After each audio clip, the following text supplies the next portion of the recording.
Hello, everybody. How's it going? He said that.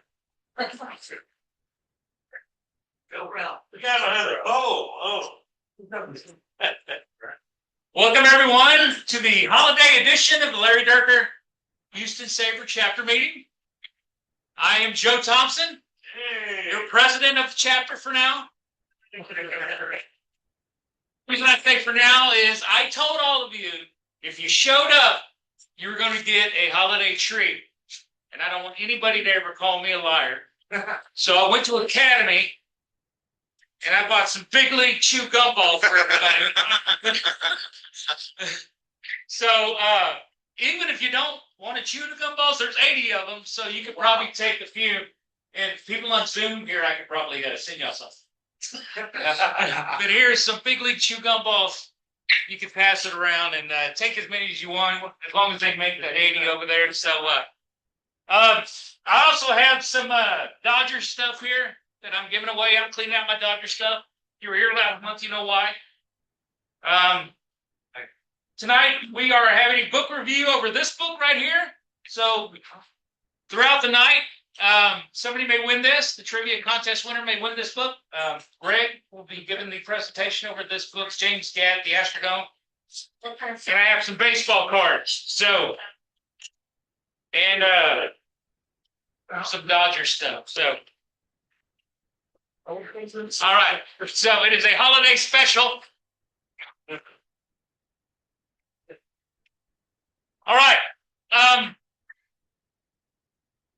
So we,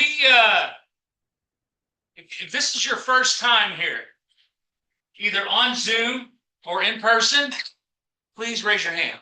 This is your first time. If you're a guest, you usually don't come. Greg, you want to introduce your better half there? Yeah, I'll introduce my much better half. This is my wife, Bonnie. She's joining us tonight. Well, it's the ladies' night here at the Houston SABR meeting. William, right? William, right? That's your name, right? I think so. William, can you stand up for a second? Put the camera on. I think he told me why he's been missing for a while. Oh, me too. William is want to tell everybody what's been going on with you, and Well, welcome back. I mean, go ahead.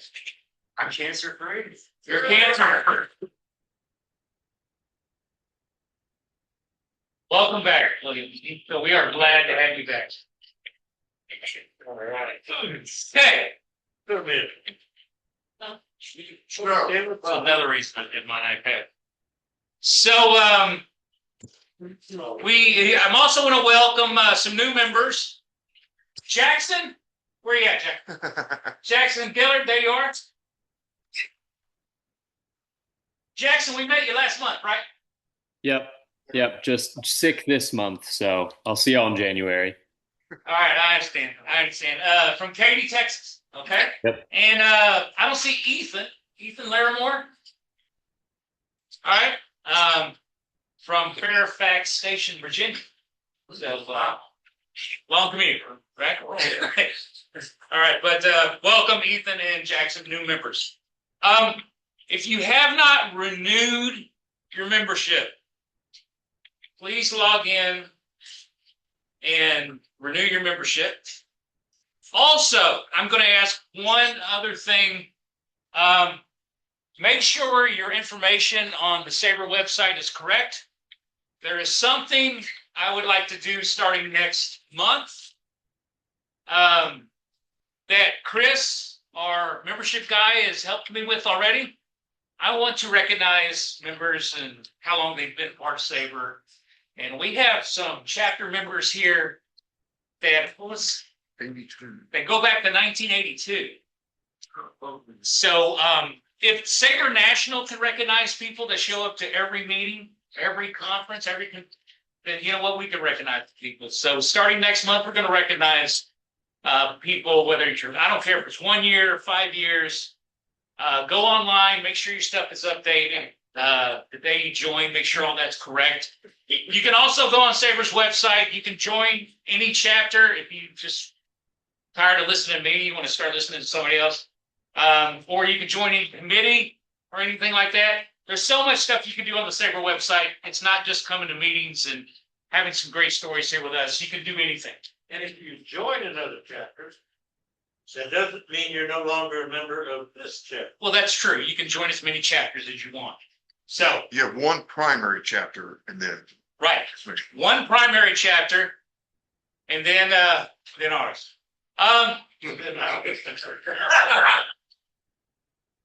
So we got jokes, full of jokes today. So, all right. One other thing I like to recognize, Bob McCann. It's nice to see you again. Bob McCann was our Astros win contest winner this last year. We do it every year. You get to guess how many games you think the Astros going to win. There's usually a tiebreaker. Bob McCann won this last year. And if you didn't get a chance to see the prize that he finally got, there it is. That's right. It's really cool. And I don't kind of recognize the art, but I don't know much about it. Do you know? It's art really cool. It's Art used to manage the team and you played third base.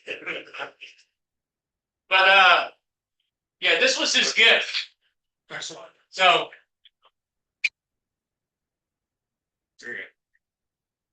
Really? anyway, so I'm gonna pass it around. So Appreciate it. congrats, Bob. Who said I don't know nothing about art that I like to know? I was thinking maybe next year, maybe we'll come up with some kind of trophy and we'll give it to the award winner. Besides, we'll also give that person a gift, but maybe we'll have a trophy. So why didn't we give these out to everybody? Well, you didn't win the contest. So, and I want you to start thinking about that because we're going to start asking for your predictions here pretty soon. Opening day will be here before you know it. Because if I saw correctly, opening day starts, what, March 24th this year? It's the earliest ever? I think I saw that. Is March 24th early? Yeah, it's very early this year. So, that. All right, so congrats again. Brian Verlander again. What's that? I'm waiting to see if some Brian Verlander again. We're waiting to see if we, yeah, well, I don't know. I mean, are we going to sign Verlander again? I think you're like the golf. Well, you know, that's a big thing. He's getting strong last year. If he's something. Okay. If you are looking, by the way, if you're looking for something to do this holiday season, I highly recommend going to Dierker Park and going to the Holiday at the Park. My wife and I and my granddaughter, we went Saturday night, and it's beautiful. They have all the lights decked out all over the park. You can walk down on the field. You could sit in the dugout. They have Christmas lights everywhere. It was great. We also, don't hold me to this, Jim Crane or anything, but they said for the very first time they allowed people the night we went to take pictures with the train. So we got pictures with the actual train. We went up, stood right in front of the train, got pictures. I don't know if they're still doing that, but they think maybe they possibly will. But if you are looking for something to do for the holidays, I highly recommend that. How much was the tickets? $30, I think. It's $20 less an hour, I guess. I guess. But it's really nice. They also have special theme nights. It's Astros.com Holiday in the Park. Are the Space Cowboys doing something like that also? State County goes after. Okay. Yeah. And this is the first year of the Astros. Yeah, I think we're down. Yeah. We got a crowd, yeah. Done the last 5 years, I think. Yeah. It seemed pretty crowded. They have it. You can go like 5 to 6. They have tickets 5 to 6, 6 to 7, 7 to 8, and then late at night. That night they had something. They had a special thing called date night or something like that. So it was 8 to 9, and then they showed like the holiday right on the screen. So they have special every Monday night. I know if you don't want your picture with Santa, you can get your picture with Oregon. You know, that kind of stuff. So it's a pretty cool little thing. So, Something nice the Astros are doing here. Okay, as you know, this year we have celebrated the 60th anniversary of the Astrodome. So before it gets too late in the evening, I want to thank everybody that made a presentation this year. I'm going to start back into January with Mike Acosta, Gilbert, Jonathan Goodwin, Tal Smith, Scott Carter from SABR, Andy Greenstone, Bill Brown, Samuel Barrett, Matthew. How do you say his last name again, Mike? I always destroy his last name. Rejmaniak. Okay. Larry Dierker. And then we have our guests tonight. They're going to speak. Also, Jimmy, you gave a couple presentations this semester. I think of it school still, right? This year. What's back to school? Okay. So, And don't forget, we had many themed writings in our sports magazine. yes. That's right. In our newsletter, we had many Astros themed articles. And if we highly encourage all of you to write an article, even if it doesn't get published in the winter edition, whenever the winter edition is. When is that, Scott and Tony? What is it, January? Late January, early February. Late January, early February. Spring training edition. The spring training edition will be coming out. So if you just have a story idea or anything, please send it to Tony or Scott. Yeah, but don't expect Hemingway. Yeah, we're not expecting Hemingway.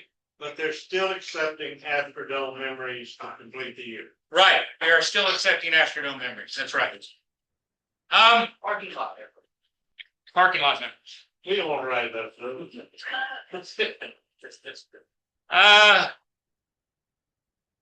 Okay, just a couple things. I'm only going to go over what's going on in January because I have something else that I want to pass around that involves an event in January. Our next chapter meeting is January 19th. I have asked Brian McTaggart to speak with us.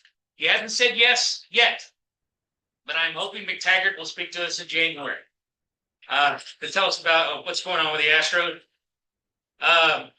SABR Day is January 31st. If McTaggart can't talk to us on the 19th, maybe he can talk to us for SABR Day. I also have a couple other people in mind to speak with us in January. The Texas State Bill Gilbert Winter Meeting that happens every year. It's an all-day baseball event in San Marcos at Texas State. Happens on January 10th. Now, a lot of us over the years from this chapter have gone to that all-day meeting. It's a great meeting. They always have great guests. People like Nancy Finley, Rob Nyer, a lot of people. So if you want to go, just have a whole day of baseball at Texas State, let me know. That was a But good it's January 10th. So, and then Fan Fest. On January 24th, we are looking for volunteers. I have a sheet right here that Patrick has put together. Patrick Paddock has put this together. I know at least one of you has already volunteered. So put your name. Patrick did a great job putting this together here. 10 to 12, 12 to 2, 2 to 5. You volunteer whenever you want to work with Fan Fest. All you're going to do all there is sit with us all day during Fan Fest, or just for your 2-hour block. Talk to people about SABR, just talk to them about baseball when they walk by. We give out baseball cards.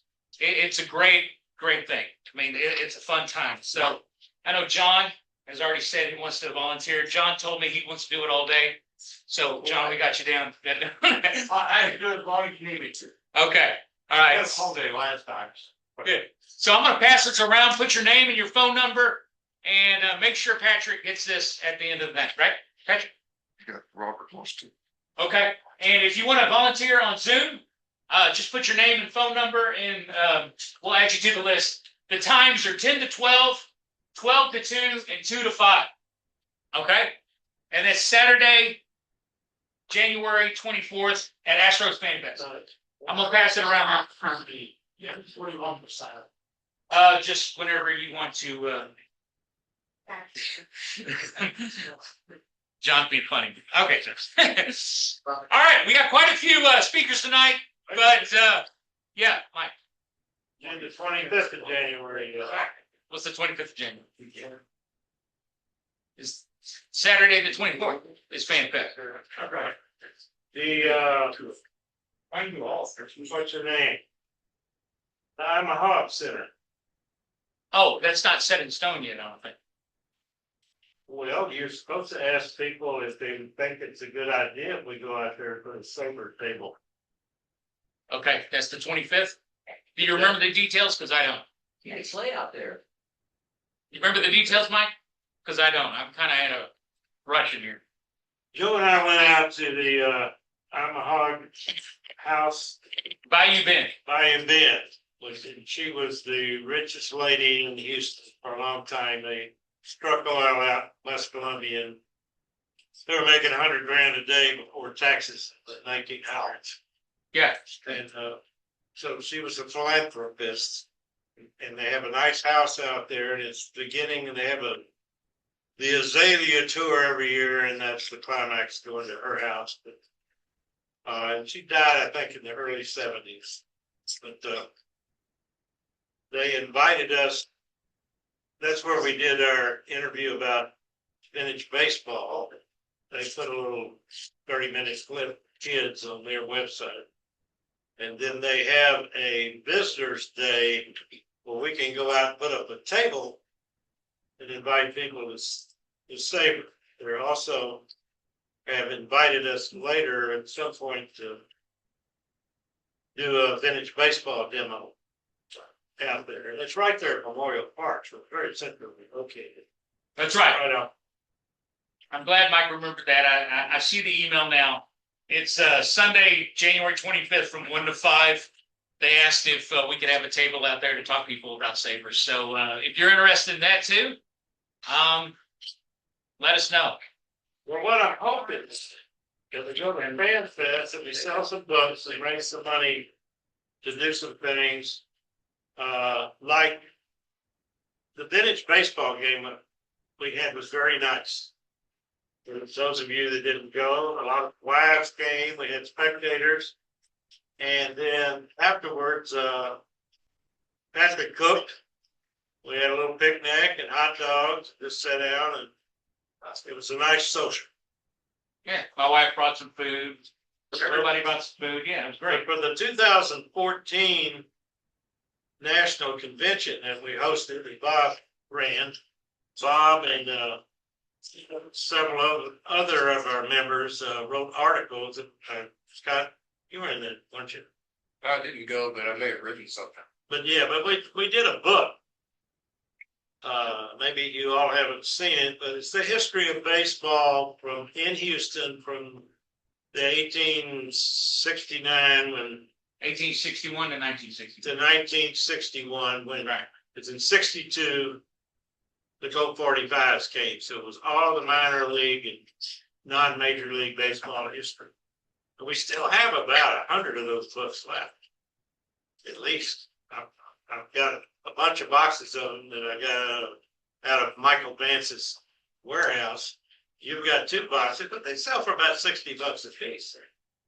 And we have a copy of it. It's in the Cooperstown. They sent it to the library, the Hall of Fame, right now. Right. So it's an excellent book. Anytime we can get out and sell this book, the money can go to the chapter to fund events or prizes to Bob McKeon. or anything. Yeah, But the books aren't doing us any good sitting in boxes in the warehouse. that's right. What I'm saying. So it would benefit the chapter if we could go out there. If we get in a sell mode on that weekend, if we can just carry it over to Sunday, Fan Fest to Bow Bend, and get new members too. Yeah. Okay. Sorry, I interrupted. No, Mike, that's good. Thank you. Thank you, Mike, because I couldn't remember. Thank you, Mike. So it'd be a special event.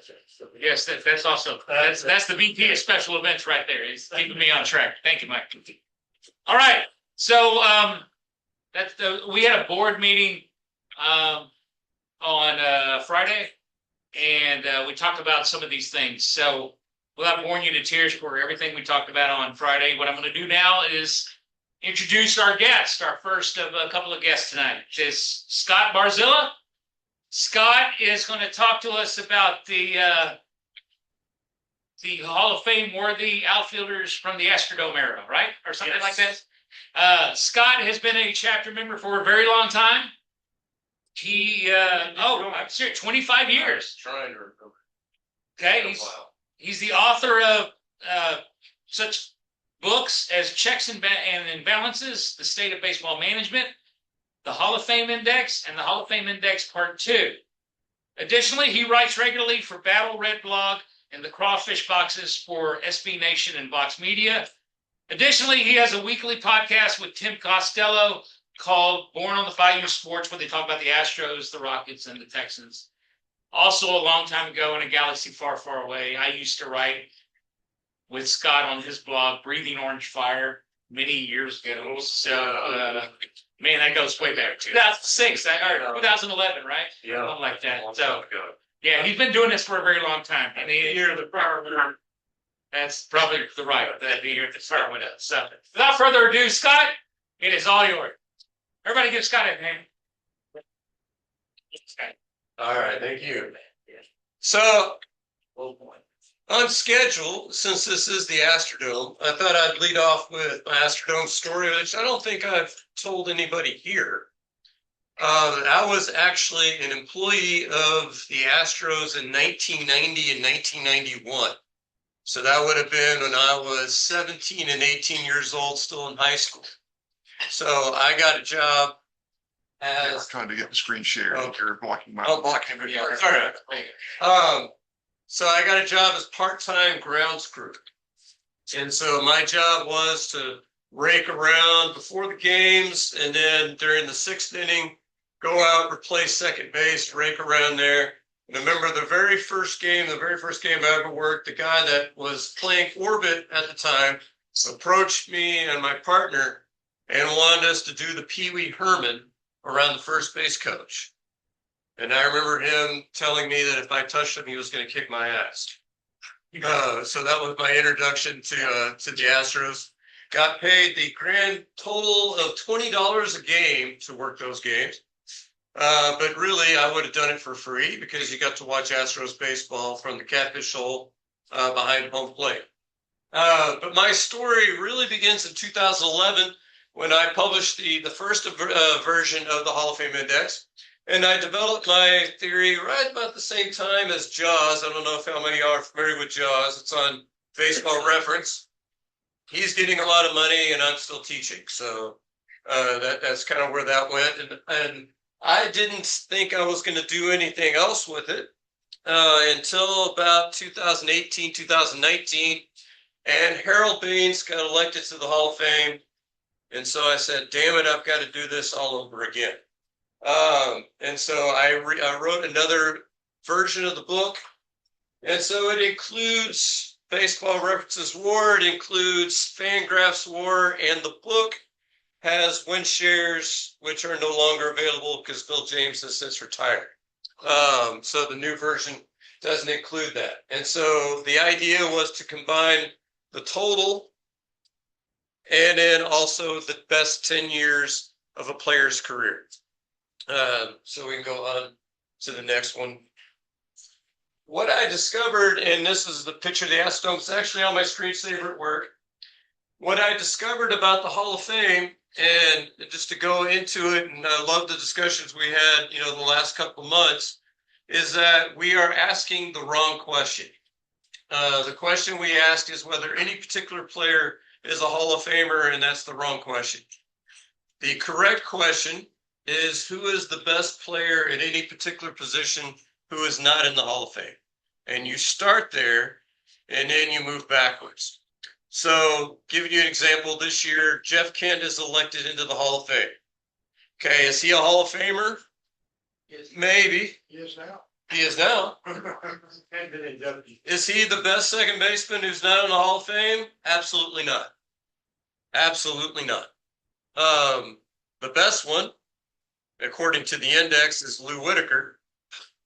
And the second best one is Bobby Grich.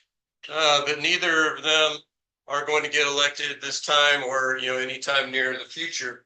And so I don't like how the Veterans Committee has separated by era, because we're not going to get the modern players again until 2031. And so players like Roger Clemens, Barry Bonds, Gary Sheffield, we mentioned others like Dale Murphy during that meeting. They're not going to get another run until 2031, which is way too long. So we have 3 Astros that we're looking at here, and I put them in alphabetical order.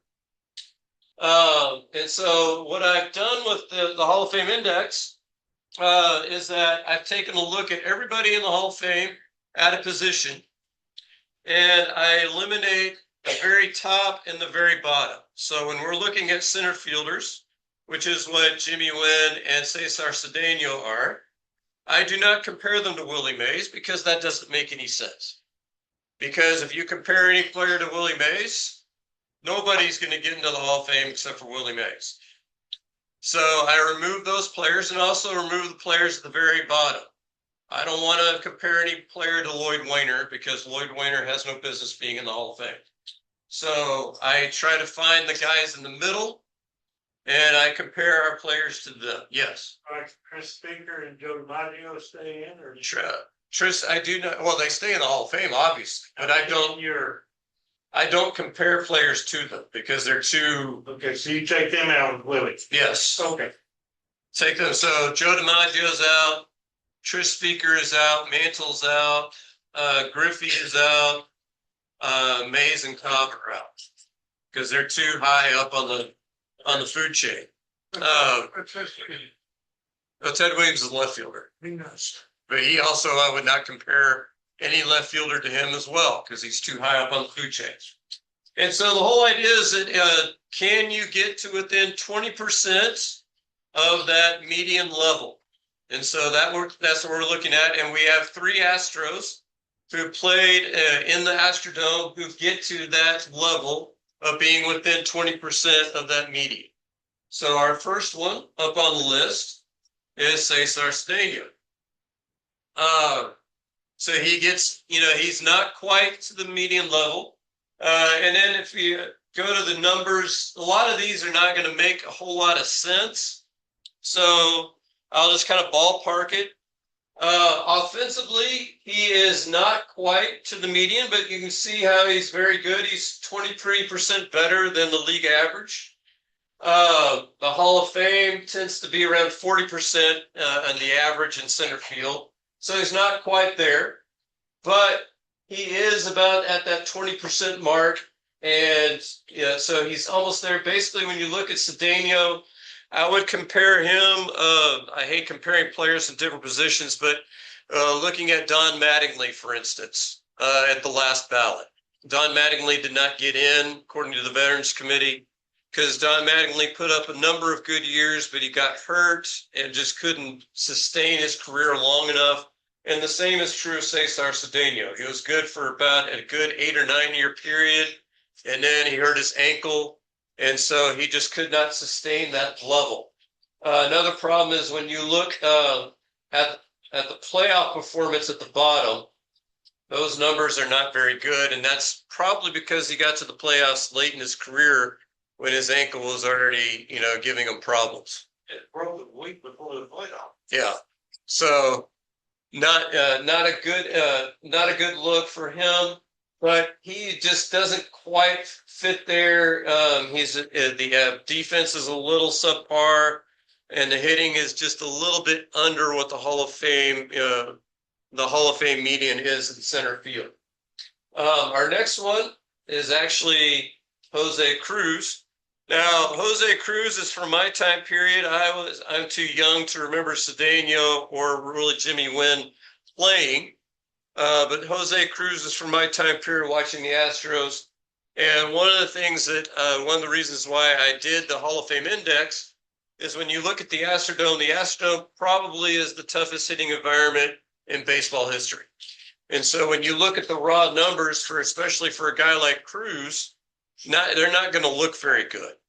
But when you start to distill everything out, the big number for him is this one right here.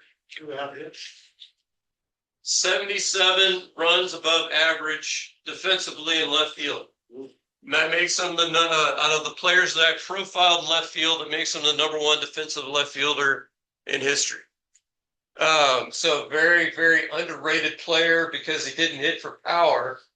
But I mean, he still his OPS plus is 20% better than the league average. So he's still a very, very good player. You can see that he's well above 80% of the median. So you could end up putting him in the Hall of Fame. Neither Cedeno nor Cruz are the best left fielder or center fielder not in the Hall of Fame. But according to the way everybody else does it, you could end up voting them in because, you know, they are part of that quality. Now, the difference between Cruz and Cedeno is you look at the batting average or the numbers for the playoffs, they're actually pretty good. He played pretty good in 1980 and 1986 in the playoffs, even though the Astros did not move on. So he put up some pretty good playoff numbers in addition to the regular season numbers as well. Probably what's going to keep him short is that he's just not quite good enough offensively compared to those other left fielders that are in the Hall of Fame, but still very good. And defensively, like I said, probably the best left fielder out there when you look at those totals. That's interesting. You know, he started as a right fielder, Yes. and he kept dropping balls, and people were taking extra bases on him. So they moved him to left field because he was a liability in right. A lot of that's range, and that's where a lot of that value comes from. Yeah. Hit him a one hop single, and he up it, they take it. So they moved him out to left field, and he didn't have that problem. I always remember him losing his hat. Yes. Yeah, loses his hat on almost every catch. And I used to tell people, just because he's on first doesn't mean he's going to stay there. Because he had a tendency to get picked off a lot. But he certainly rounded into a great player. Yes. Still learning what he got him from the partners. So our last one, and this is where I'm going to have to agree with Larry from last month. He is the top guy on, that should be in the Hall of Fame out of these three. Jimmy Wynn is going to end up having the better numbers. If you look at his offense is better than the other two. His index is higher, so 17th among center fielders. There are more than 17 center fielders that are in the Hall of Fame. So Jimmy Wynn can easily get in there based on that. The only thing that's going to hurt him a little bit is the defense is a little weaker than some of those guys that are in the Hall of Fame. And his career ended up being a little bit shorter, but take a look at the playoff numbers. A lot of that is actually from 1974 when he was with the Dodgers. Turned in a really nice playoff run then. And I think one of the things that I did with the Hall of Fame index is, in addition to that, is looking at when you look at the awards, these are the number of votes that he got. This is the number of votes that he should have got. And so he should have placed higher in the MVP voting than what he got because the Astros always get the short end of the stick when that comes around. And so that's something that, he suffered from, but his WAR qualified him for more Hall of Fame, for more awards votes than what he actually got from the writers. But the thing I like about him is he had the ability to steal first base, which is the single most important offensive skill in baseball. And that's something that, Larry talked a little bit about last month, but the ability to draw walks has always been underrated in baseball. And that's something that Jimmy Wynn was able to do. And so his on-base percentages were always very, very strong in addition to those power numbers. And so out of the three, he would be the one that I would probably pick first in order to get into the Hall of Fame amongst center fielders because of the strong offensive credentials. So those are our three. And like I said, there's a lot of heavy numbers there. But point is that he came a little bit short on the fielding end, and that might be what kept him out.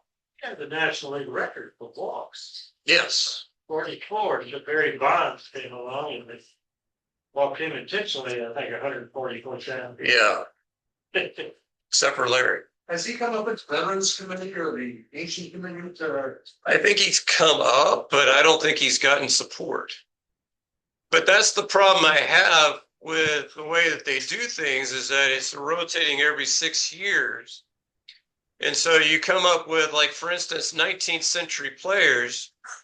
There's a couple that I might put into the Hall of Fame, but I guess their great-great-grandchildren would be accepting the honor. I'm not sure how many fans would be showing up to see Bill Dolan get, inducted into the Baseball Hall of Fame. I thought he was a great player based on the numbers, but to me, I would rather them look at maybe break it down by infield, outfield, pitchers. And I think there's just, and I have that problem with asking the question of, is this person a Hall of Famer? I personally have a problem with Dave Parker getting in the Hall of Fame. Just not, he didn't steal first base enough. Did a lot of other things really good. He did. I just didn't think the career lasted quite long enough, but that's a personal thing. And that's where my numbers kind of stick, get into. But yes, when is over 300 barely, and that's another thing where the Astrodome absolutely killed his power numbers.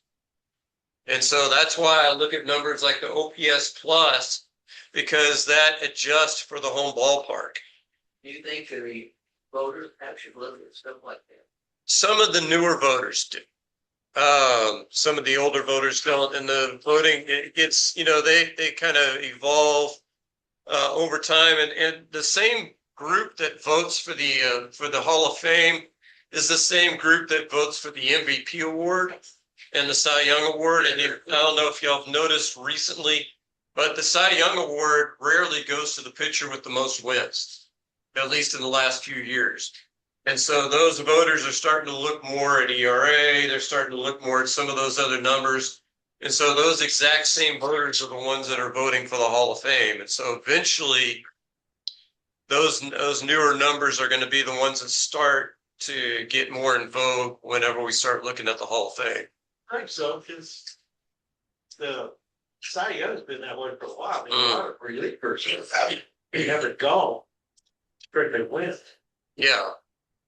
I don't know how I feel about relievers getting the Cy Young Award, but that's a different story. Scott, I just looked up what you said about home runs. Yes. Jimmy Wynn has 291. Almost. Jose Cruz has 100 something, bro. he has 165. And Cesar has 199. I don't, and that's why I don't like counting numbers. I never have. What do you like? I look at numbers like WAR. I look at some of these like OPS plus. Look at some of the fielding numbers. And my issue with the counting numbers is it's very dependent on where you're playing and who your team is. If I'm playing in Coors Field, I'm going to put up great numbers. If I'm playing in the Astrodome, I'm not going to put up very good numbers, even though I might be the same level player. Conversely, if I'm playing, say, apologize to any Pirates fans, but the Pirates from almost any generation, my numbers aren't going to look very good because my team sucks and there's nobody else in the lineup. In order for me to score a run, somebody has to drive me in or I have to hit a home run. In order for me to get an RBI, somebody has to be on base or I have to hit a home run. So if you're playing for a bad baseball team, you're not going to have a lot of runs or RBIs. And so some people are going to think, well, that guy's not very good. Well, who'd you have around you?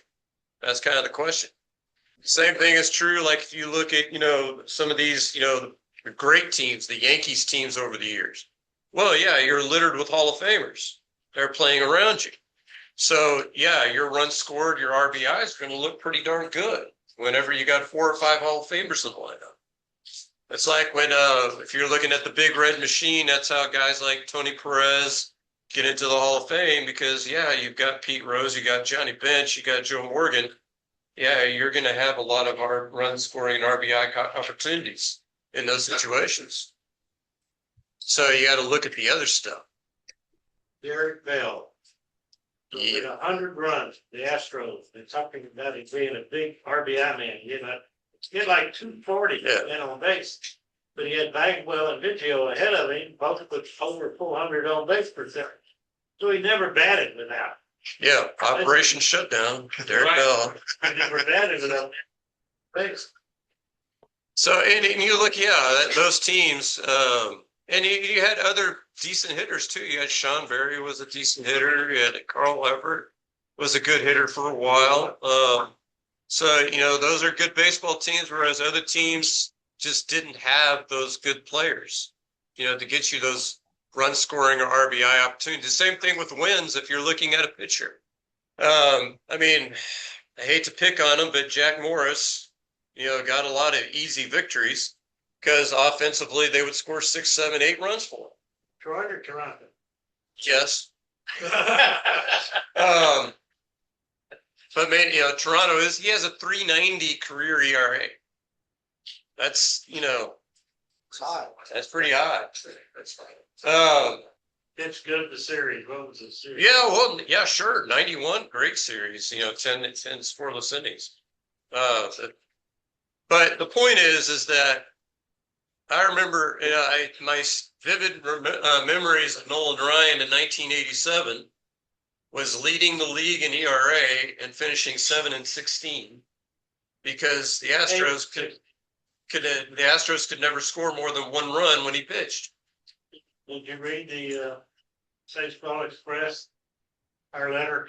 I wrote about that. Yeah, but I remember listening to those games. But what would they tell? But what would the hitters tell them? You remember what the hitters would tell them? You get to hit. You drive in a run. So, that's how the things, that's how things go. And so I don't like looking at those team-based stats for that reason, because, some Jeremy Robertson was at 2003 wins 15 games with like a 4.5 ERA. Go figure. Ron Bryant for the Giants, 63 or 64, somewhere in the 60s, won 24 games. Yeah. Wallace Crowell didn't get a vote for Cy Young, deservedly so, because he took advantage of the So I like to look at the numbers that hitters and pitchers can control a little bit more, and not necessarily what's going on with the team. Did anybody have any other questions or yes? Maybe when playing center field, I remember mostly playing left field. I think it was after Sedano 20 the how many years did he have in center field? He played more games in center field than in left field. So Cedeno didn't come up to 70, 71. So he may have at least, the 5 or 6 seasons in center field. I used to compare, we'd always play the Dodgers. I said, a better team than the Dodgers except for Koufax and Drysdale. But player for player, because like Jim Lefebvre won the Rookie of the Year over Joe Martin. Mm-hmm. And I was comparing all the stats. I used to put them all in the sporting league. Lefebvre only beat him in 2. Martin was ahead of him in 30. But and they talked about what a hard park Chavez Ravine was to hit it. But if you put the Astrodome dimensions up against Chavez Ravine, they were further. And down the lines, they had these 30-foot fences when it opened. Mm-hmm. They had the regular fences and they had the wire fences that you could stand behind and watch the game from the second level. Joe Martin hits 3 doubles in one game down right field, all off the top of that wire fence. That a couple of years later would have been 3 home runs. Or any other ballpark in the National League hit 3 home runs, but they didn't count. And then that one year, Jimmy Wynn was in a home run contest with Hank Aaron. Well, I think he lost by 1. Hank Aaron. Aaron said Jimmy Wynn is the real home run champion of this league because I didn't have to hit the F. If that was my home park, I would have probably had 10 less homers. Plus the ball just didn't carry it. And that's, that was the other thing, but that would be the difference between that and Chavez Ravine is if it just didn't carry in the Carried in the daytime, but not the nighttime. which is weird. It's indoors, so I don't know why it would matter. No, I'm talking about. Oh, Chavez Ravine, yeah, because it'll be colder at night. Yeah, I could see that. Yeah, I was going to say, hi. I was going to say, a few years ago, I asked Larry Dierker a question based on something Bill James had said that there's no such thing as a clutch hitter. And I asked Larry if he had ever seen a clutch hitter when he was playing or managing. And he said, well, I basically agree with Bill James, but there was one clutch hitter, and that was Jose Cruz. Yeah. Yeah. And really, James said that initially, but we've, I always say that, something that people call intangibles or something we just haven't figured out yet. And I think we've kind of stumbled on the fact that there are players that do hit better in clutch situations. We just figured out how to quantify it. But the one I would, come up with is David Ortiz, recently. As an example of a guy that, seems to hit better in the clutch, and the numbers now kind of bear that out when you take a look. I just put on the board some places where you can find me, Crawfish Boxes and Bad Bread Blog, as Joe mentioned. I also have my own Substack. I'll just warn you that it has some different channels. So I have my own Hall of Fame Index channel on there, and so I would definitely recommend going there to see more articles. Some of the other channels are going to be, not baseball or sports related. So you might stick away from those unless you are glutton for punishment. But our podcast is usually on Wednesday nights. This week it'll be on Thursday. You can get it on YouTube, but it's easily found on that Substack or on Apple Podcasts. And then the Hall of Fame Index Part 2 is still available on Amazon and BarnesandNoble.com. Thank you, Scott. All right. Wow, man, great job. Well, that's Scott always has some really good stuff. What a really good stuff. Greg or Jimmy? What we do? You ready, Greg? Okay. So one Astrodome talk to another. Everybody, Greg Moore. So you saw this earlier. This is a different book than Joe held. It's a different, same book. It's a different. I will also be giving this book away as a trivia award at the end with a question that maybe even Mike won't know the answer. We'll see. Big league shoe. So anyway, that book was published in 2014, and Mike said to me earlier, "Well, haven't you already made his presentation?" So he's one of the few that remember. I made it in 2019, but I didn't have all the fun pictures I have with this. So I know you like pictures, so that's why we're here to show more pictures from Mike. But so building America. So was anyone around when the Astrodome was coming out of the ground? Who was around? Okay, you got a few people. I used to live about a few miles from there, and I remember I was like 8, 10 years old. My dad drove me out this right next to Colt Stadium. And he pointed his hole in the ground. He was telling me, they're building an Astrodome, and I couldn't figure out what in the world he was talking about. So I found out a few years later when I got to see it come out of the glass. Go ahead, Chris. One of his glasses. Here's my glasses over there. We didn't name it the Astrodome for 3 years after. Pardon me? They didn't name it the Astrodome for 3 years after they dug the hole. Okay, are you gonna let me go on, or? Yeah, I'm gonna let Okay, you go all on. right, just want to make sure. So anyway, That's one. the books, this is the back cover of the book. This sort of sums it up, story of the creation in the early days of the first dome stadium, highlighting the people who participated in the unprecedented solutions they developed for problems that have not previously existed. We'll talk about that. So fun facts, got a lot of fun facts. This is showing the way this presentation is going to go. Is that some of you might know this, but before Walter O'Malley moved the Dodgers, he looked at some studies to try to keep them at the Evans Field, and he would look at it doing things like putting a cover over the stadium or building different stadiums. Adequate parking was one of the big challenges for Mr. O'Malley.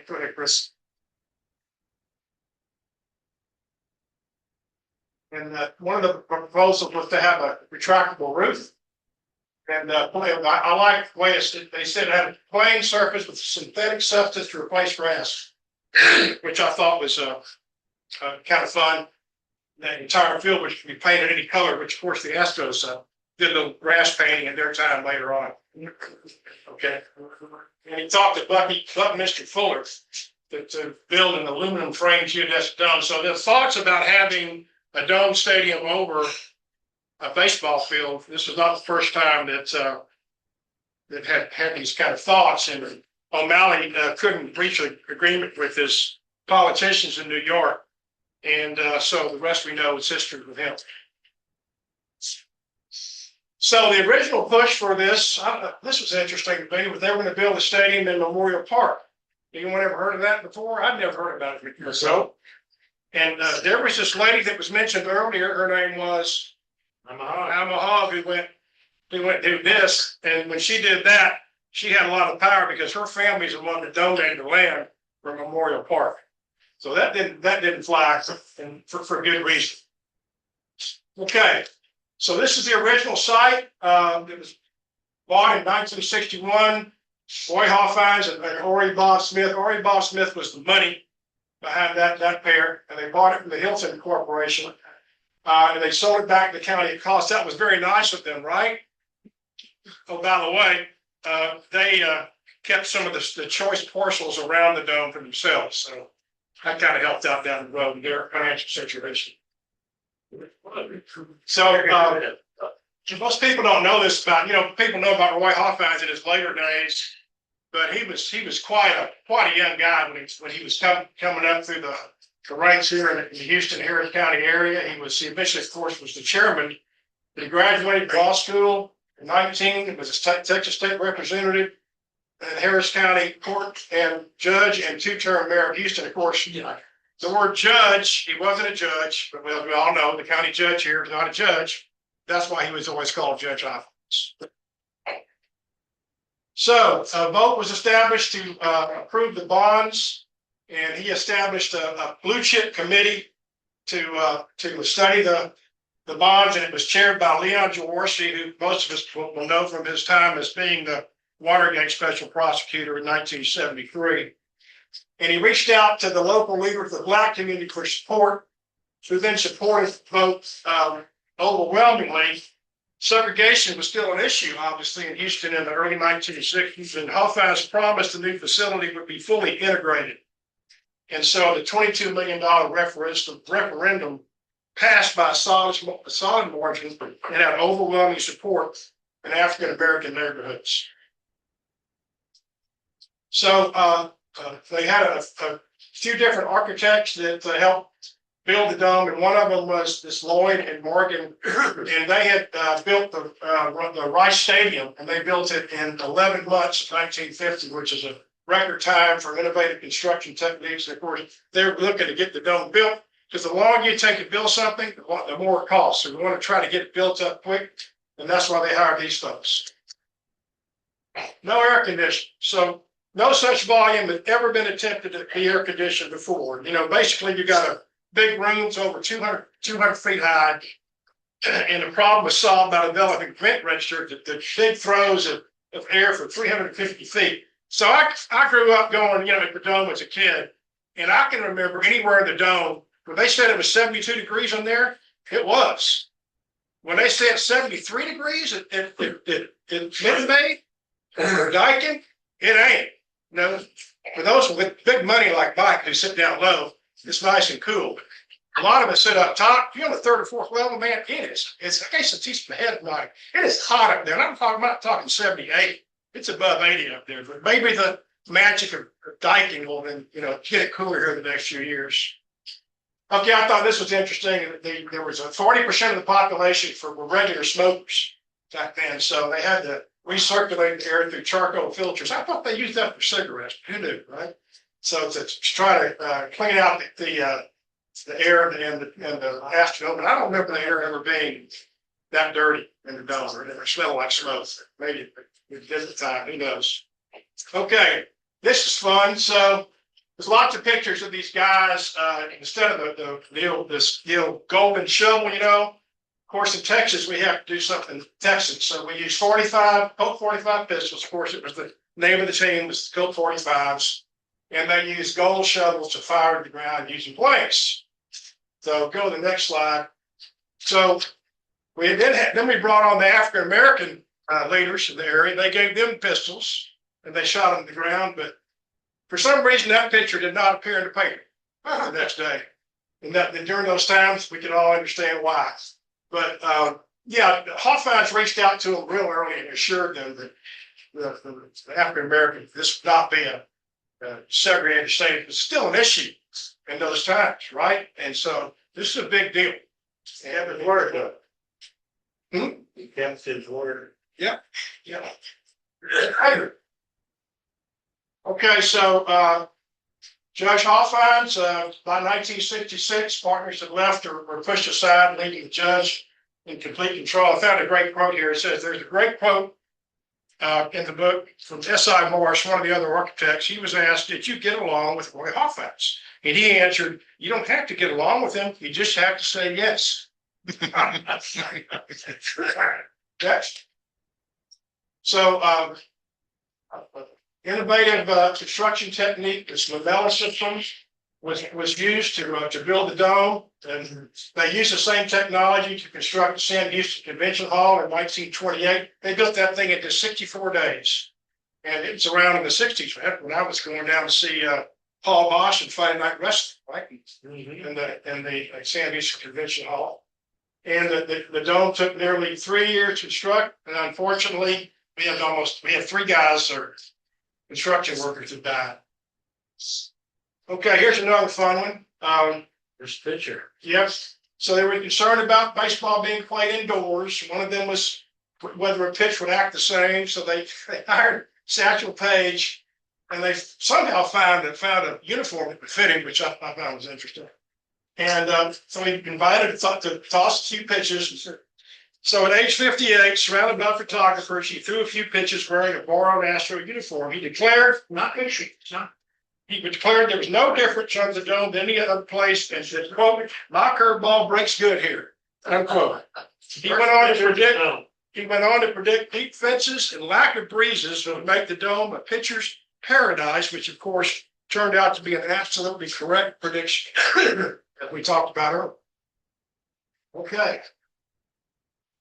So, more fun facts about indoor baseball. So the players were having trouble tracking fly balls. All those skylights that were built were meant to diffuse the sunlight, but what happened was it just became a huge big glare. And Bob Willis, Astro shortstop, was quoted as saying it looked like a billion suns up there. Just couldn't see a thing. Okay, Chris. Okay, and as Mike reminded us earlier, the judge did change the name from the 45s to the Astros. He also announced that the stadium would be called the Astrodome, but of course the legal name still is the Harris County Dome Stadium. Found a quote from Larry in the book. The Astros arrived here a little early for the regular season, and 18-year-old rookie Larry Dierker said, I felt like I'd walked in the next century. I was hoping he'd be here to see if he really said that. I'm sure he did. So the grass arrived from a turf farm in Wharton, Texas. The groundskeepers found it was little sun and no wind to dry it out. It couldn't be watered too much. Of course, we know that to be not the last thing to hear about the grass in the Astrodome. So no fun facts is the exhibition game against the Yankees to open the door on April 9th. And if Chris can pull it up, we'll have a quick little video of Mandel's home run in the first exhibition game. From the day it opened in 1965, the Astrodome helped define Houston as an international city. In the years from the 1970s, 1980s, traveling in my role as a sports columnist and author. Too much going on. We're gonna see Mickey later. Well, we'll get into it in just a second. Let's try to get this. There's his, and he's smashed. Yeah, I don't know if volume's gonna work. New York Yankees and the newly named Astros. And the first homer in the dome came from the incomparable Mickey Mantle. All right, here's the leadoff batter now. Mickey Mantle, and he drives one into deep center field. Wind backs up. He's on the warning track. Near the wall, jump. He can't get it. It's a home run. Mantle hit it 406 feet from home plate. And the roar of the crowd, here it is. After Mantle's homer, the Astros settled down and wound up winning the game 2-1 on Nellie Fox's single in the 12th inning. For extra points, who made that home run call? You recognize the voice? Yes. Sound like Lopez to me. Tired of investing in tangible assets? Nothing says you've made it like a one-of-a-kind This is image not of in a the banana. presentation. Yeah, it's gonna be trouble. Later, be dang later. Okay, more fun facts. When they started having trouble with the grass, Judge Hoffines, of course, he had Tal do everything when he built the dome. He said, "Here, Tal, you take care of it. You take care of it." The grass had died and had to be repainted green regularly. So he asked me to find a more permanent solution. And so, with some meetings with Monsanto Chemical Company, they came up with AstroTurf. It was used in the exhibition game in 1966. And I found this fact in the book that brings a smile. It says the turf made remarkably good reviews from ball players, especially from the Astros. I heard nothing but bad reviews about AstroTurf. I don't know about you guys. Maybe it was over the years that more guys would complain about it. But the first one said, okay, we like it. Okay, a little more sad note here. Judge Hoffines lost control of the dome in 1976. We all remember that, or we all who followed it back then. That was sort of unusual. I think it was Ford Credit. I think took him over, right, Tony? Yes. Ford Credit took him over, and then not too many years later, Judge Hoffines died. I didn't realize he was so young because I'm 71. He was so young when he died at 70 years of age in 1982. Okay, a few more fun events, fun facts about the Astrodome. Got some pictures up here for you. Muhammad Ali versus Big Cat Williams in November '66. Of course, the famous battle of the sexes between Billie Jean King and Bobby Riggs. I mean, that was, y'all remember, that was huge. I mean, that was national, international news. Go ahead and put him there. He did the rope-a-dope in that. Were you? Yeah, he did the rope-a-dope. We did the rope. Sexes? We talking about Muhammad Ali, or we talking about battle of sexes? Oh, okay. I was thinking maybe you meant Bobby Riggs. He was a This guy, see why the floor was Billie Jean King wrote the dome. Yeah. Of course, Knievel made a few appearances in the dome. Everybody was around then. The night the game of the century where U of H fought UCLA. You know, that game, that put college basketball on the map. Really. Before that, there was nothing like any kind of nationally televised college games. U of H on the map too. Yeah, U of H. I'll tell you, it's the most significant game in the history of college basketball. That game. You're not going to get an argument out of this crowd, I think. Has there that attendance record been broken? I don't know. I mean, they filled up the dome for that game. Well, it's been broken in other games. You know, Maybe a thousand. Superdome. It had over 60,000. They had NBA don't have it already. NBA All-Star game.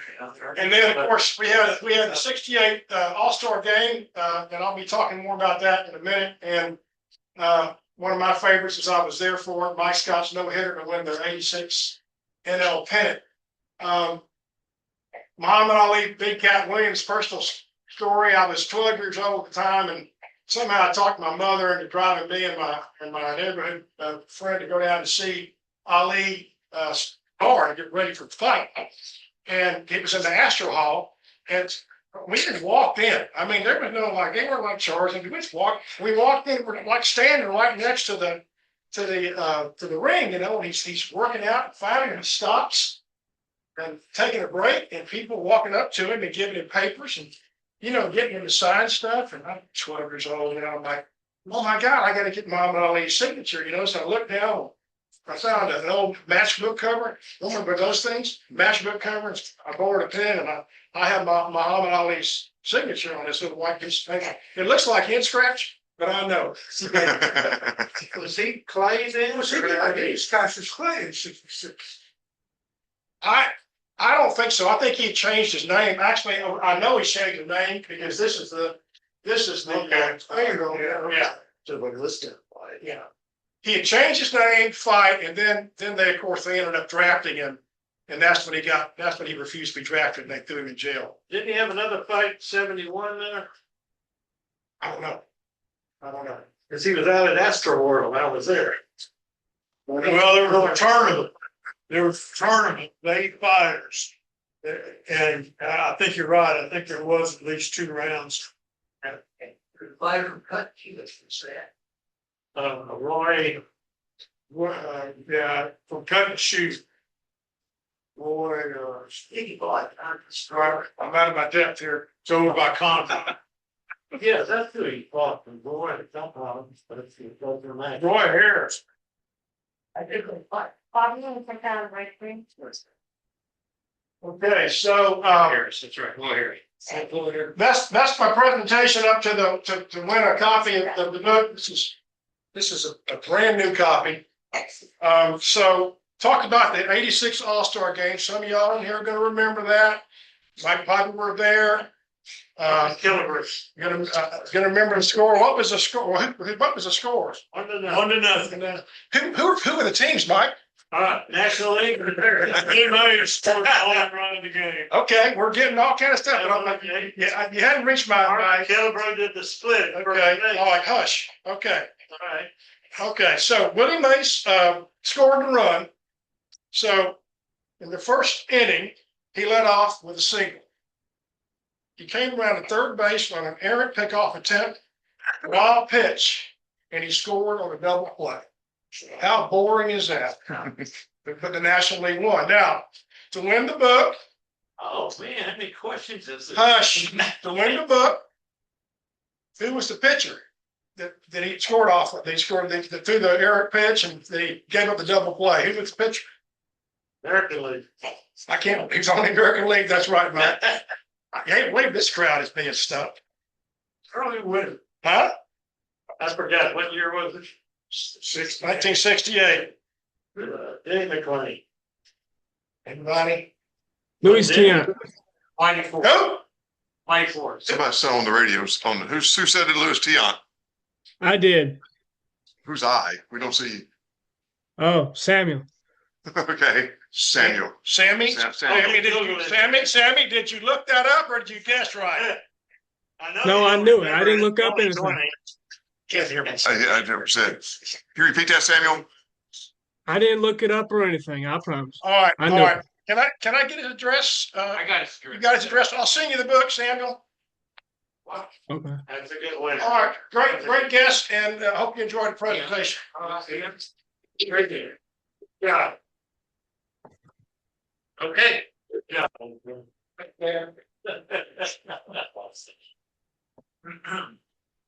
All right. Last but certainly not least, last presentation of 2025. Jimmy on Jimmy Fox.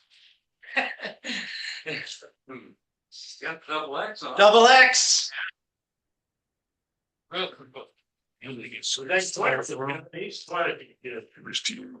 there. Oh,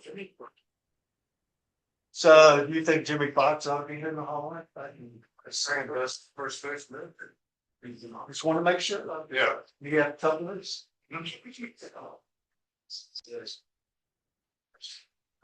Well, number one is the 6 foot under play.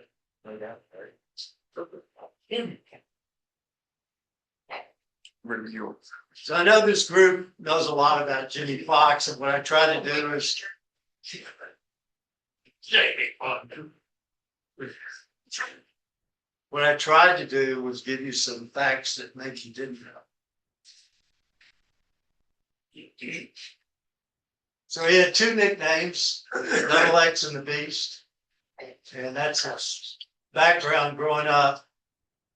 I think it's pretty neat that he got the attention of Home Run Baker.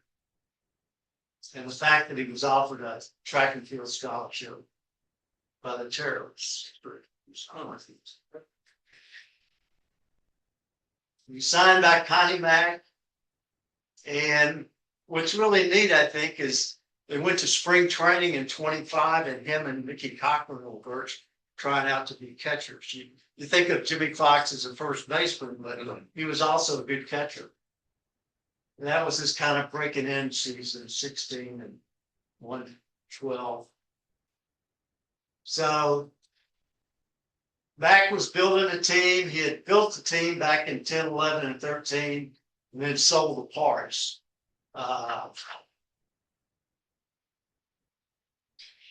Those are some of his stats, 27 and 28.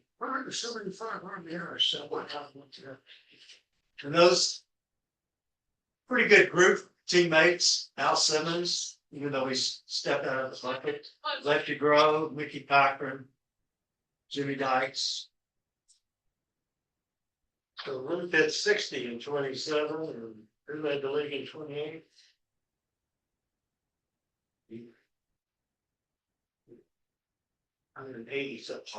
So they talk about Yankee Stadium, especially left center, being Death Valley. Look at those stats where he played.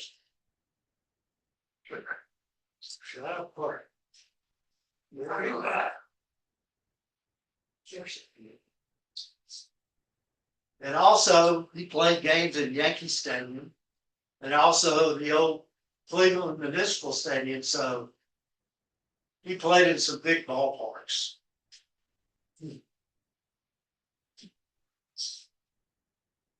So to show you how good the 29 A's were, they beat the Yankees by 18 games.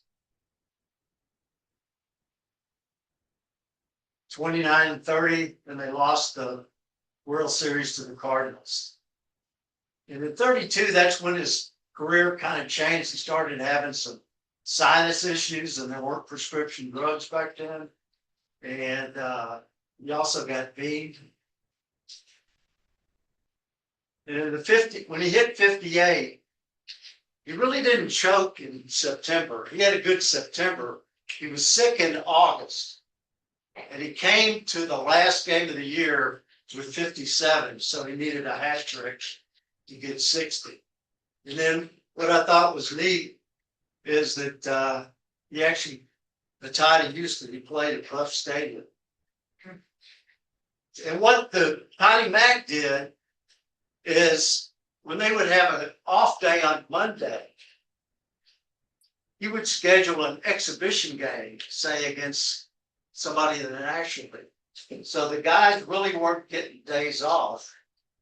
I don't know if they got paid or not, but they played a lot of games. And then what I thought would be neat was to compare Lou Gehrig and Fox, which you can see there.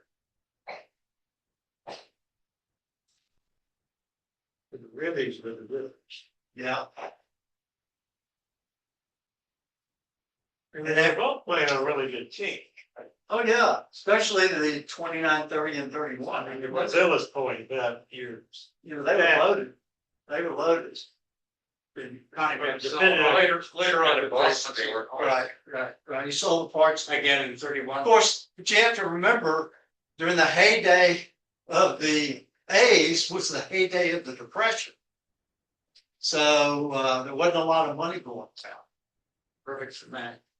That was, they also had the rumor to jack up the ball in the early 30s, right? Yeah, there's a book. In fact, there's a book that I'm surprised you're not familiar with. It's 1930 and talks about all the played stats.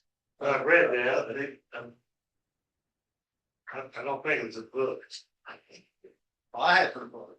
I'll bring it to you. So that's true, because then Al Simmons and all those They kept him out of the Hall of Fame for a while because of the ball. Right. It's kind of like taking steroids in the nineties. So Connie Mack sold him to the Red Sox, 35. And at first, Tom Yawkey really wasn't that interested in Fox because he thought he had lost interest in baseball. So he had a long interview with Jimmy Fox. He ended up signing him and had a great year. So anybody know what Jimmy Fox's number was with the A's? Double X. Huh? No. Double X? No, that would be 20. You're right. 2 with the A's, 3 with the Red Sox. He won him the top.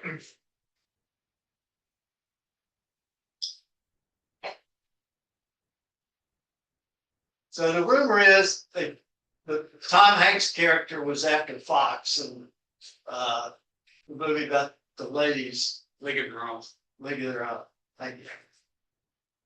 And to show you how much college baseball has changed, in 2 years, he coached 40 games. Teams play that many in a season now. Business dealings. He owned a golf course in Florida, did real well, and then not so good. And he kind of got, he didn't get a full pension, which is a shame, as he said, the second best first baseman.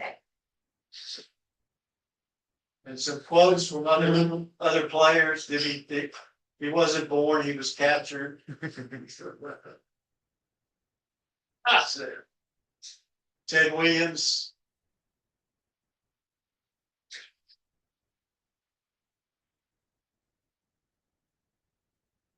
My favorite is, Jimmy, how much air you got in those? 35 each.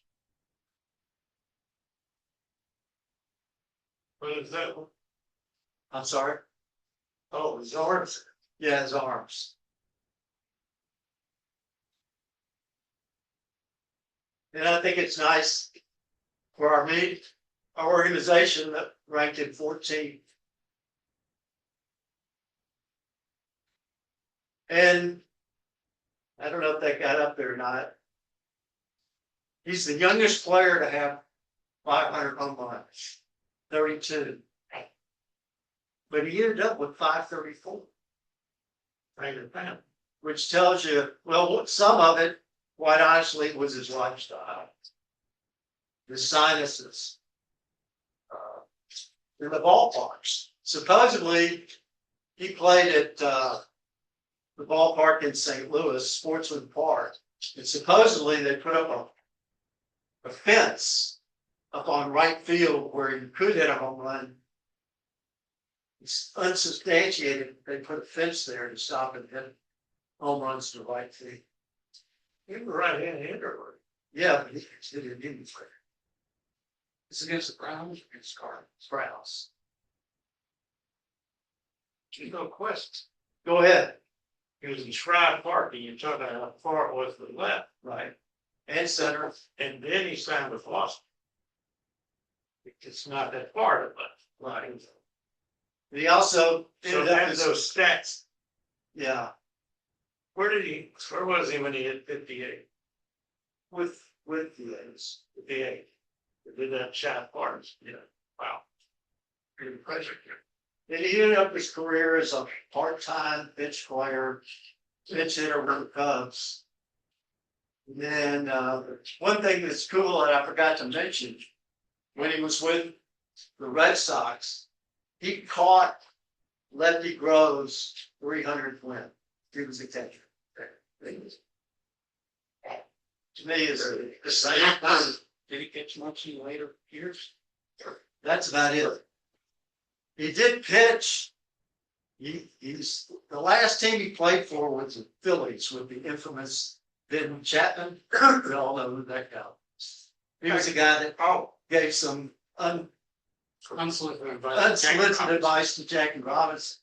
So there was one game where they were out of pitching. And Fox pitched 7 innings and got the win. Near the end of his career. So, Back at Shide Park. I'm sorry. It was the Phillies. He was back at Shide Park. So, You're a Baker goal. Wow. Baker goal. the thing I think of is, had he not had the sinus problems, he would have hit well over 600 on months. That's what, yeah, he's a young, at 32, he hit 500, he finished at 534. Many more years he's played. Well, he played into the 40s. But he was a bench player. But he finished out his career as a pinch hitter. What part-time came first. first, the beaning or the sinus? About the same year, same year. So you think the beaning caused the sinus problem? I don't know, but he had a lot of issues. So Williams on the blocks, same lineup. Yes, sir. My goodness. Wait a Please no 39 for Barrett, so he was 35. Yeah, but he was there still. He was still in 39? Yeah.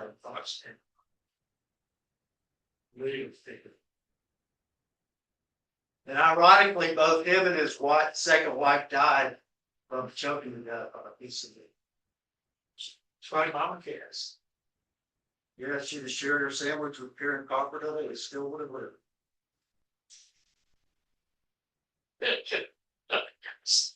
That was a little over here. That's awful.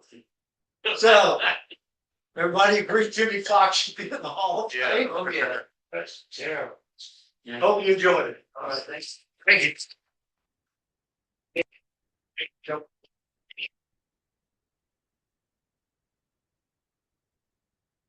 Hey, everybody, it is trivia time. Scott didn't print out any trivia contest, neither did I. Scott, our speaker tonight, was also the trivia winner, so I'm gonna pass around paper. And we're gonna project the trivia contest onto the screen. All you need is pens.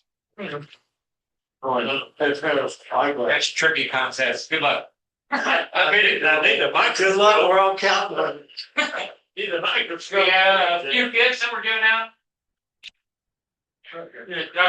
Groups. I do not.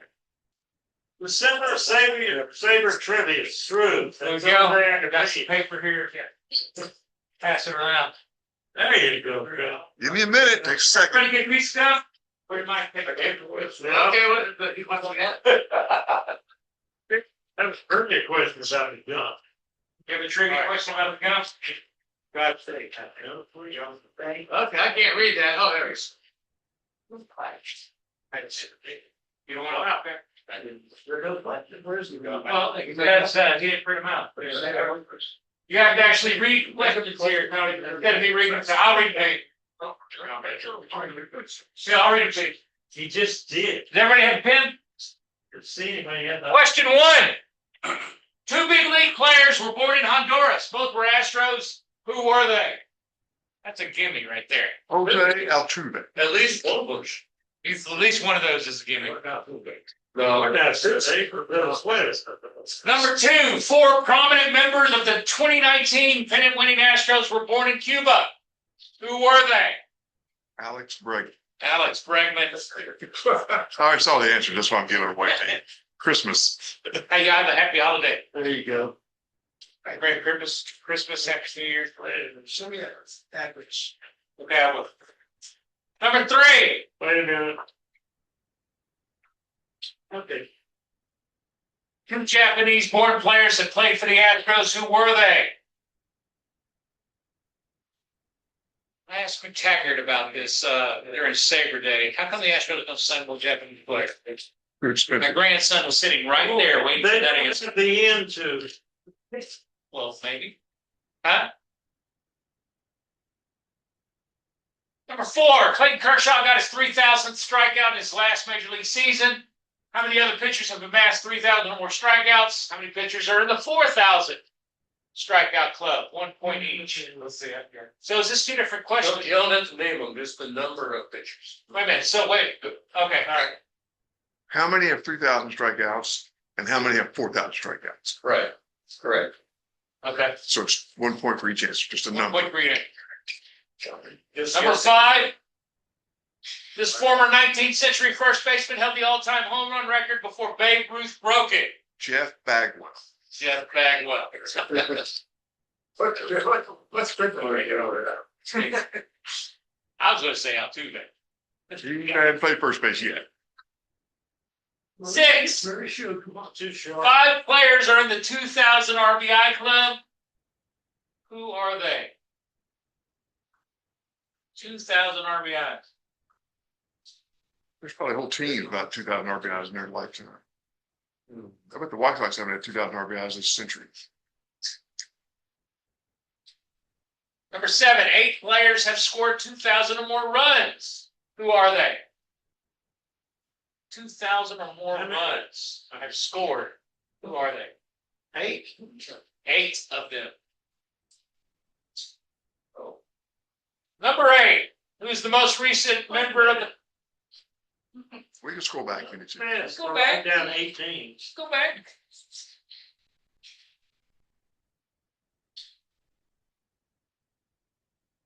Can I play the Jeopardy music?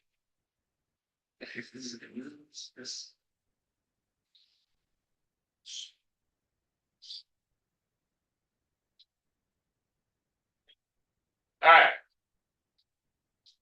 Number 8. Who's the most recent member of the 500 home run club?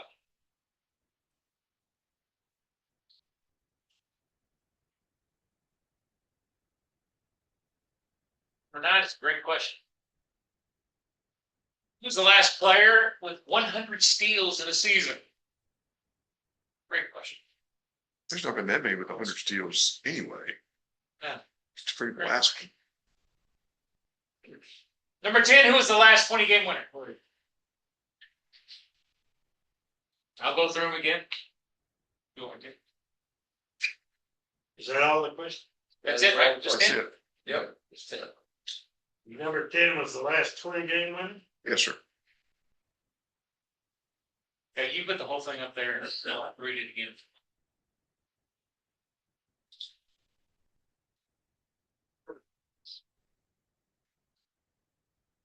Anybody need me to? Trying to make it a little bit bigger, but not. That's how I had it. All right, do I need to reread number 1? Yes. Two big league players were born in Honduras. Both were Astros. Who were they? Cuba? Are we doing the answers already? Come on. No, we're still doing the. No, Give our chance to answer. Come on, Tony. Come on. To get it correct, you have to watch since Cuba. The other one was born here. Thank you. Well, I think that one was obvious. Yeah, that's the second one. Number 2, 4 prominent members of the 2019 pennant-winning Astros were born in Cuba. Who were they? Number 3, 2 Japanese-born players have played for the Astros. Number 4, how many pitchers have amassed 3,000 more strikeouts? How many pitchers are in 4,000 strike club? Number 5, former 19th century first baseman, all-time record until Babe Ruth broke it. Number 6, 5 players in the 2,000 RBI club. Number 7, 8 players have scored 2,000 more runs. All right, on number 4. Got it. 8 players with 3,000 or more. Number 4? With 4,000. So they overlap. Yes. Yes. So far, all I wrote down was the question. You're going pretty quick. Well, you didn't have to write the question. yes, I did. I wouldn't remember that I didn't have any answers. Number 7, 8 players have scored 2,000 or more runs.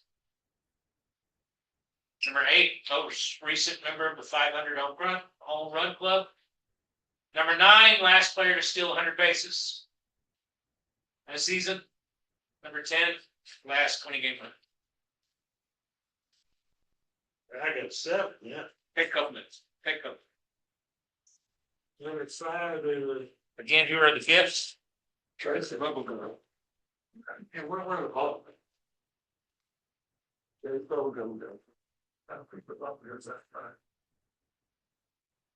Okay. Okay. Cool. I'll be there the whole day. 2025 Topps card packages. The book from the night. So, Samuel, you can't get the same book twice. I guess you can.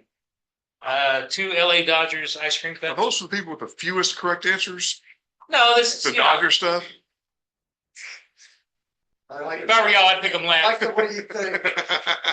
And You Dodgers. have to accept the gift. You cannot throw it away on the way out. It has to make it to your car.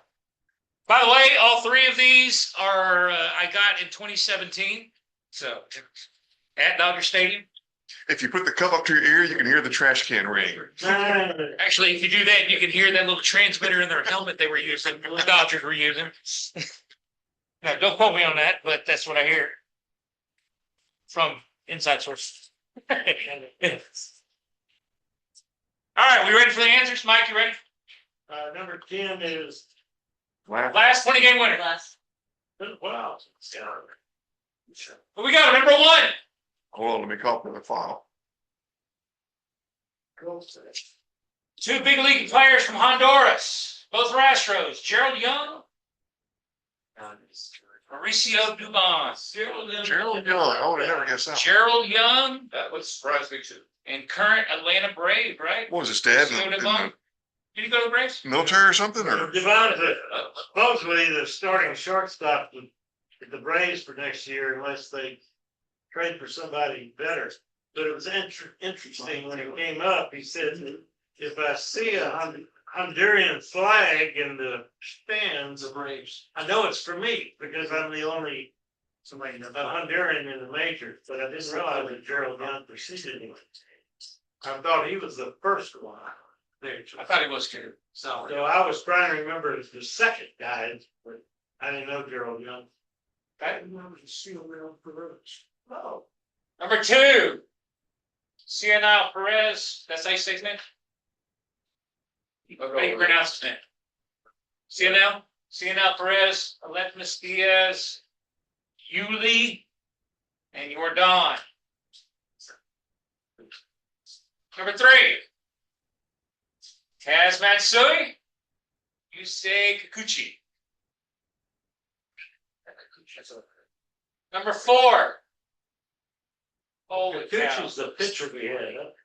20 in the 3,000 club, 4 in the 4,000 club. How many other pitchers have been? Oh, you just wanted the numbers. Yeah, it's on the number. You don't want the names. You don't want the list of people. I don't want 20 names on there. Okay, so 24 possible answers. No, it's one. Just It's 1 two. point. Just two. 2 points. All right, 2 more. Okay. There's 20. Is the 3,000? Okay, all right. Number 5, Roger Connor. Oh, I thought it was Frank Clark. Number 6. What was the record for Israel? I think it was 12. Like 1-6. Yeah, they want right there. Your guy, Cy Williams, who played, I can't. That's not Clark. Yeah, Williams had all that was there. You had to see it.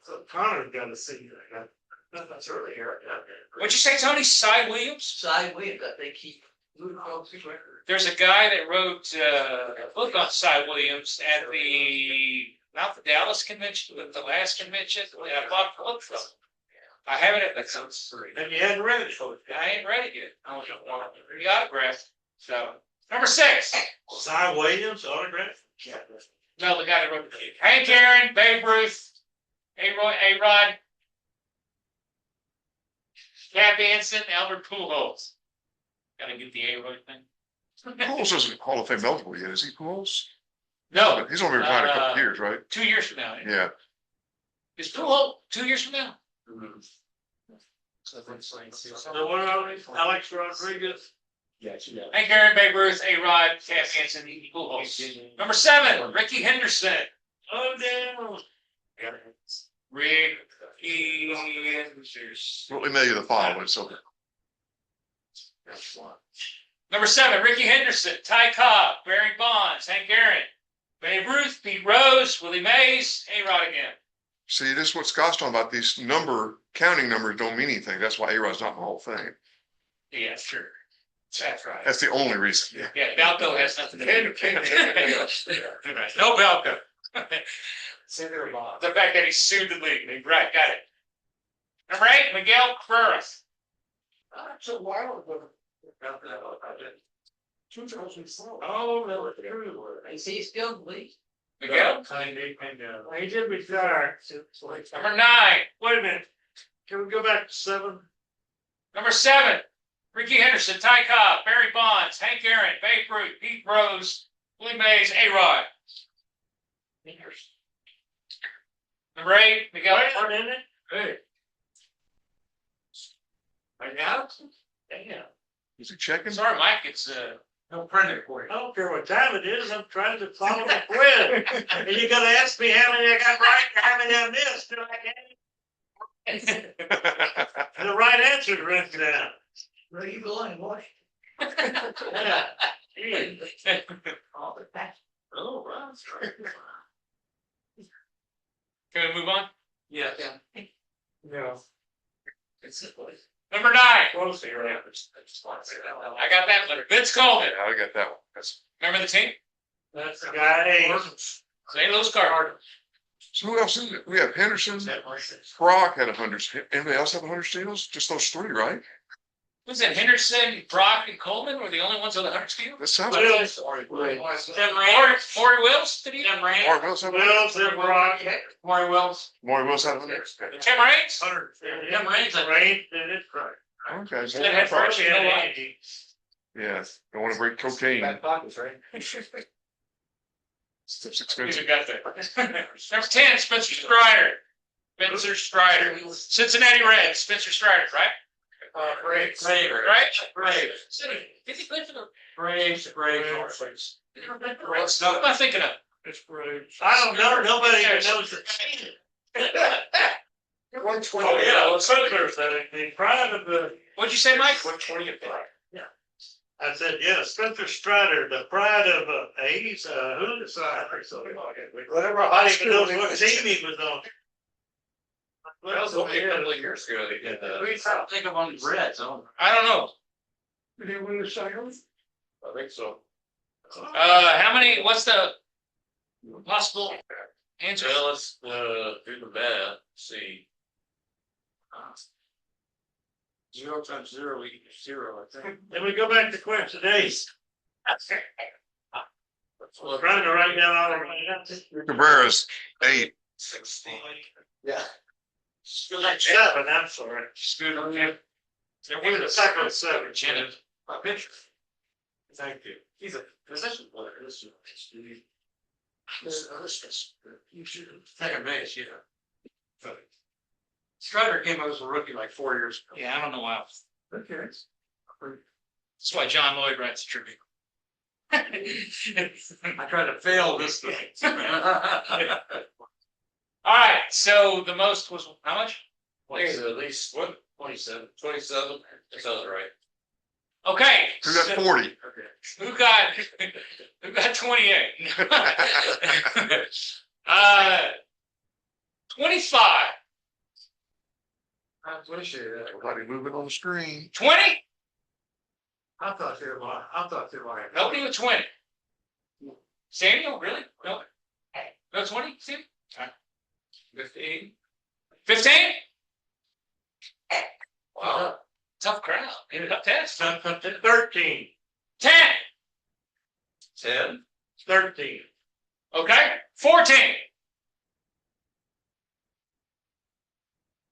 Mike, 13. Mike is the winner. Let's go. But stay tuned. Hold on, everyone. Hold on. Mike, you can choose. We got 2, 3, 4, 5, 6, 7 gifts up here. You can choose one. We got 2 Dodgers ice cream cups, a Dodgers cup, this Astrodome book, or top baseball cards. Astrodome book. Oh. I close out too, they in left field. And we got 13, right? Huh? Anybody 13? 12? 11?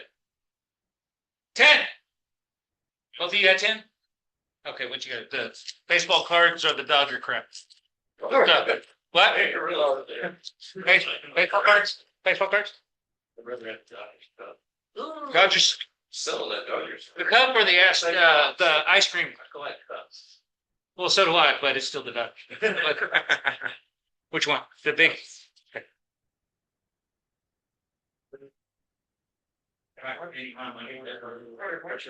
No, I used this in 2017. 9? Wait, 9? 9? 8? 8? Right here for Nick.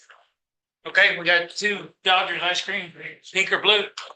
And baseball cards? 2025, this year. Anybody else with 9? Astros. I got school. You got 8? Just want one of the Dodgers? Or card?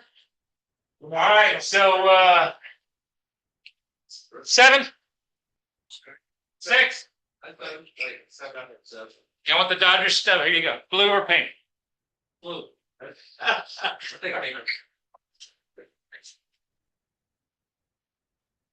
right. There you go.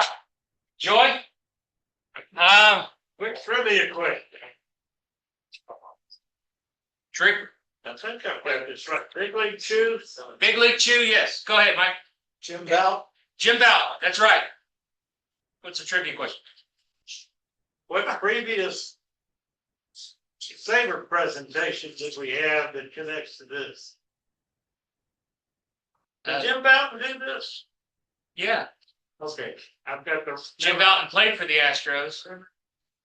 Proud to be an Astro. What's the song? The pouch. Stick out. Maxwell Page used to talk about proud to be an Astro and how they used to sing that song a lot. Actually, one night we watched the Battered Bastards of Baseball. Right, rated R. And it was one of the guys on that team that came up with the excuse. But Bouton was some of the money behind it, I think, or he was part of that. So anyway, thank you all very much. Great 2025. Stay tuned. Thank you. All right. Thank you all for being a great audience. Thank you all for making this the best chapter in SABR. I don't care what anybody says. All right. Merry Christmas. Merry Christmas. Happy New Year. Happy Hanukkah to everybody. You know, enjoy the holiday. Go Astros. Maybe we know where Promper is. Come to church.